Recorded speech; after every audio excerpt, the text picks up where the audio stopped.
আসসালামু আলাইকুম। Welcome back to this channel Limas journey. Limas journey পরিবারের পক্ষ থেকে জানাচ্ছি সবাইকে অনেক অনেক ভালোবাসা ও দোয়া। তো বন্ধুরা, আজ আমি বড় সাইজের একটা কলার মোচা কিভাবে নারিকেল দুধ ও চিংড়ি মাছ দিয়ে রান্না করলাম সেটাই আপনাদের সাথে শেয়ার করব। এখানে আমি বড় সাইজের একটা কলার মোচা নিয়ে নিয়েছি। তো কলার মোচাটাকে ভালোভাবে ওর গায়ের আবরণগুলো ফেলে দিয়ে ভেতরের অংশগুলো আমি এখন বেছে নিচ্ছি। তো দেখতেই পাচ্ছেন এর ভেতরে প্রত্যেকটা শীষের ভেতরে একটা করে শক্ত ডাঁটি আছে, ওগুলোকে আমি ফেলে দিয়েছি, বেছে ধুয়ে নিয়েছি। তো এখানে আমি অফ ক্যামেরায় আধা কাপ ছোলার ডাল, আধা কাপ মসুরির ডাল ভিজিয়ে রেখে ধুয়ে নিয়েছি। তো এটাকে আমি একটা প্যানে কলার মোচাগুলো পরিষ্কার করা সব দিয়ে দিয়েছি, তার সাথে ডালগুলোও দিয়ে দিলাম। তো এখন আমি এখানে 4-5টা পেঁয়াজ বড় সাইজের, লাল মরিচ 5-6 টুকরা, কাঁচামরিচ 5-6 টুকরা ও রসুন, গোটা রসুন একটা বড়, এগুলো দিয়ে দিয়েছি। তো এখন আমি হলুদ দিয়ে দিয়েছি 2 চামচ পরিমাণ। এখন আমি লবণ 1.5 চামচ পরিমাণ, লাল মরিচের গুঁড়া 1 চা চামচ পরিমাণ দিয়ে দিয়েছি। 1 টেবিল চামচ পরিমাণ গোটা জিরা দিয়ে দিয়েছি।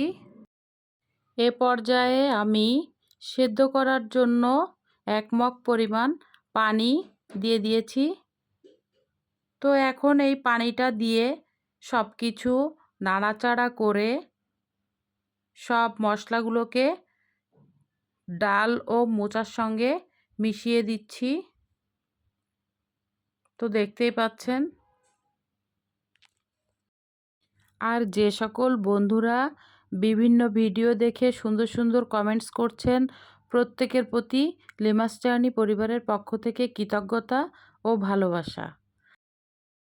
আর যে সকল বন্ধুরা আমার চ্যানেলটিকে ফলো করছেন, এখনও পর্যন্ত বন্ধু হননি, অবশ্যই ভিডিও দেখার মাঝখানে যদি লাইক না দিয়ে থাকেন একটা লাইক দিয়ে কমেন্টস করে সাবস্ক্রাইব করে নিন, আমার বন্ধু হয়ে যান। তো চলুন দেখি, ভিডিওটি না টেনে আমরা শেষ পর্যন্ত দেখতে থাকি।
মাছ মোচার তরকারি অনেক মজাদার একটা খাবার, অনেক ইয়ামি এবং অনেক সুস্বাদু।